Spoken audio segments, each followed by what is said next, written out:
Good morning, everyone. So happy you're joining us for Ch.I.P.Z Online today. Today, we are going to be talking about being faithful. Do you know what it means to be faithful? Faithfulness is the act of being true to your word or promise. And it doesn't matter how big of a promise or how small of a promise. If we say we're going to do something, then we should show faithfulness and be true to our word. Faithfulness is doing what we say we will do and being dedicated. Faithfulness is that quality that helps us to do the right thing, even when it's hard and difficult. So today, I actually have my two handsome nephews who are going to help me with an object lesson. Come on in, guys. What we're going to do is we're going to go run to the gym, and we're going to do an obstacle course. They're going to do the obstacle course by themselves first, and then we're going to have them try to do the obstacle course together. Okay, are you ready? Yes. All right, on your mark, get set, go!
Good job, guys. Thanks for y'all's help.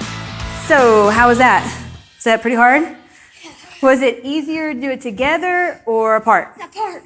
Apart for sure? Yes. Well, thanks for your help. I appreciate you guys. You're welcome. So, just similar to that race, that obstacle course that they just ran together.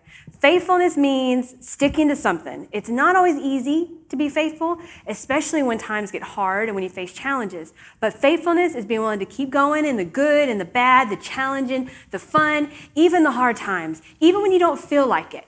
We had this rule in my house growing up that if you started something, you had to finish it.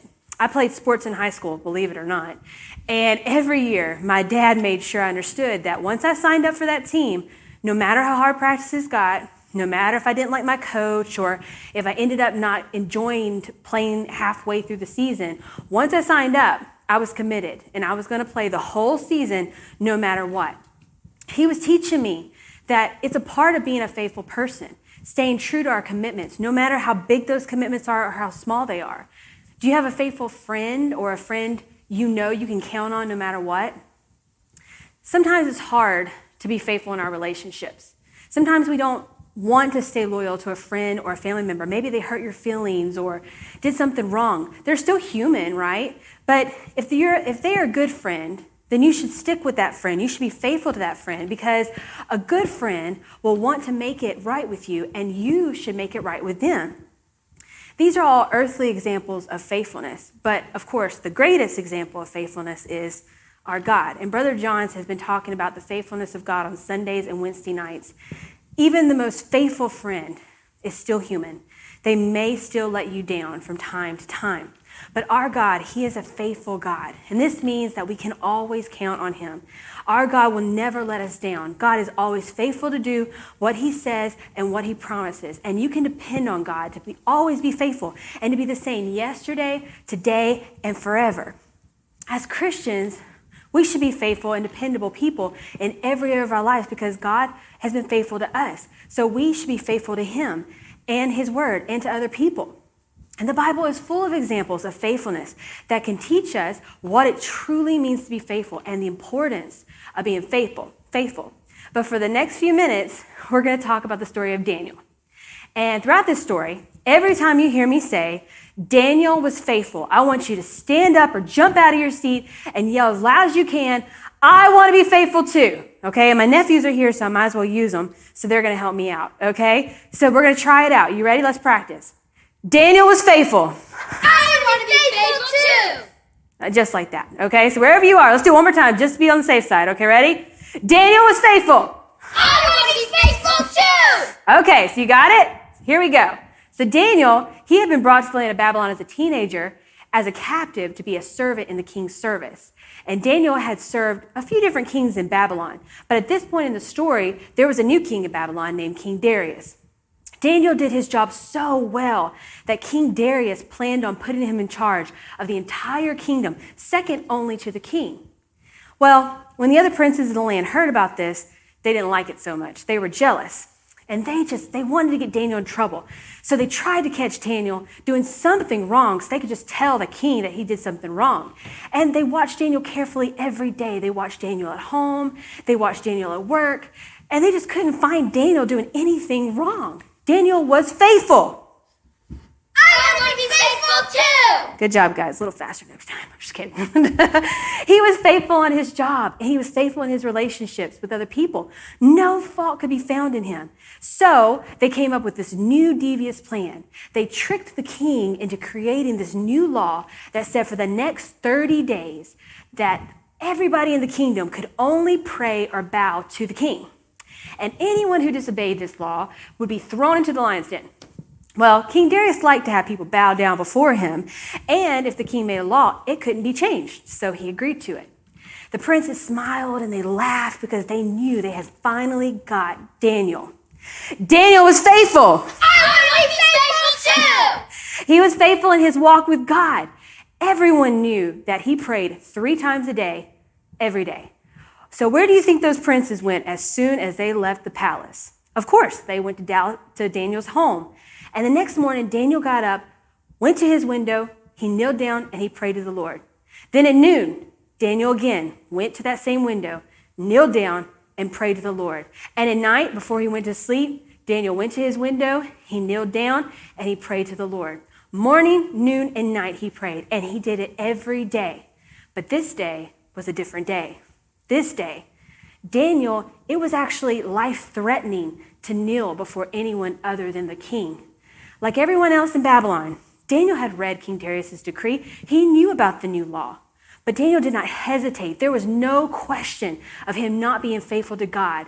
This God had been faithful to him all his life. And Daniel's God had never failed him. And Daniel's God would not forsake him. So Daniel was faithful. I want to be faithful too. He was faithful in his relationship with God, even when times got hard, even when his life was threatened. And the Bible says 3 times a day, he got down on his knees and he prayed, giving thanks to his God, just as he had done before. The princes hurried to tell the king that Daniel had disobeyed the new law. And when the king heard this, he was very upset because now he realized that these princes had tricked him into making this law just to get rid of Daniel. And he was sad because the king actually really liked Daniel. But the king had made a law, so he had to keep it. It couldn't be changed. He had to have Daniel put in the lion's den. Just before Daniel was put in the lion's den, the king told him, "May your God whom you serve continually rescue you, Daniel." So down into the lion's den he went. Just imagine what it was like when Daniel went down in that lion's den. I bet it was really dark. It probably smelled really bad. And what about the sounds in the dark that he could hear? Can you roar like a lion? Can you all roar like a lion? Real loud? Yeah, something like that. And probably like times 10 or 20. I bet there wasn't one lion in that little lion den, okay? But, would you like to be close to a lion? No, and neither did Daniel, okay? Maybe they didn't roar, maybe they did roar. We really don't know. All we know is that God sent an angel to shut the mouth of those lions because Daniel was faithful. I want to be faithful too. And God was faithful to Daniel. All evening, King Darius was worried. He couldn't sleep. And finally, when the sun came up the next morning, the king put on his clothes and he ran to that lion's den. King Darius yelled into the lion's den. He said, "Daniel, has your God been able to rescue you from these lions?" "Oh, King, live forever. My God sent his angels and he shut the mouth of the lion," Daniel answered. King Darius was so happy. He had Daniel lifted out of that den and everyone just looked at Daniel in amazement. He didn't even have a scratch on him. The lions hadn't even touched him. That was an amazing miracle.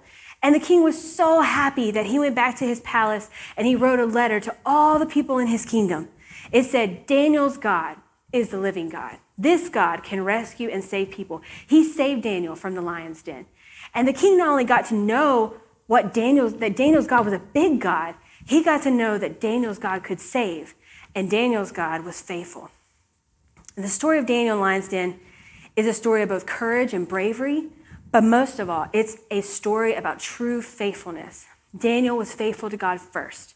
No matter what the law said, Daniel served God and God alone, even though it would cost him his life. And Daniel, at this point, we forget, he was an old man. He was over 80 years old when he was thrown into the lion's den. But he came to Babylon as a captive when he was only about 17 or 18 years old. But I think the key to Daniel's success is found in Daniel 1 and 8, where it says, Daniel purposed in his heart that he would not defile himself. He had already made up his mind as a teenager that he was going to remain faithful to God no matter what. Faithfulness takes that kind of determination. And you may think you're too young, but it's never too early to go ahead and purpose in your heart that you want to be a faithful person no matter what, that you want to be faithful to God, that you want to be faithful and good to your friends and your family, that you want to be faithful in school, in work. Daniel was faithful in every single area of his life, not just in his relationship with God. So God promoted him and he protected him because of it. It's not always easy. Life's not always easy. But we have to have a made-up mind, and we have to purpose in our hearts that we will be faithful. We will stick to it no matter what challenges we face. Did you know that faithfulness is actually a fruit of the Spirit? And as Christians, you and I are supposed to be growing in faithfulness every single day. So today, you can make up your mind and decide that no matter what comes along, you will be faithful. But only you can do that. Your parents can't make up your mind for you. Brother Johns can't make up your mind for you. I can't make up your mind for you. Only you can decide to live for Jesus and to be faithful no matter what. To be honest, this is an area we all can be better in. And once you make up your mind to be faithful, you got to work hard to continue to be faithful every day and to grow in faithfulness as the Bible tells us. And God will help you and reward you for having that desire in your heart. So just close your eyes for a second and be honest with yourself and ask yourself, if I look at my life right now, would I say I'm a faithful person? Can God count on me? Am I faithful in my walk with God? Can people count on me? My parents, my siblings, my friends, and am I growing in faithfulness every single day? Let's pray. God, we're so thankful, Lord, that you're faithful, Lord. You give us the best example of faithfulness by just who you are and your character, your faithful love, your faithful grace, and your mercy, Lord. But I pray, God, that you would forgive me many times, God, that I've failed in faithfulness, and help me, Lord, to be better and to be stronger and to grow in faithfulness every single day, Lord. I pray for every student, God, that's watching this lesson, Father, that you'd help them to understand that faithfulness is not always easy. Sticking to something through the ups and the downs is not always easy, but you always reward it, God. And it always needs to be in the back of our mind that we have to keep going. We have to stay faithful to you. We have to stay faithful to the good things that you've given us, Lord. And you will reward us and you will protect us, God, if we grow in faithfulness, Lord. Help us to purpose in our hearts, to go ahead and make up our minds, no matter if we're 5, no matter if we're 7, no matter if we're 10 or 11, no matter what age we are, God. Help us to go and have a made up mind and to purpose in our hearts and say, I am going to be a faithful person. I'm going to be someone God can count on. I'm going to be someone my friends can count on, my family can count on, my school can count on, my job can count on. I'm going to grow in faithfulness. I'm going to be an example of faithfulness in this world, no matter what anyone else does, no matter what rules are made, no matter what laws are made, God. I serve you and you alone, God. And we worship you and we thank you and we give you all the praise.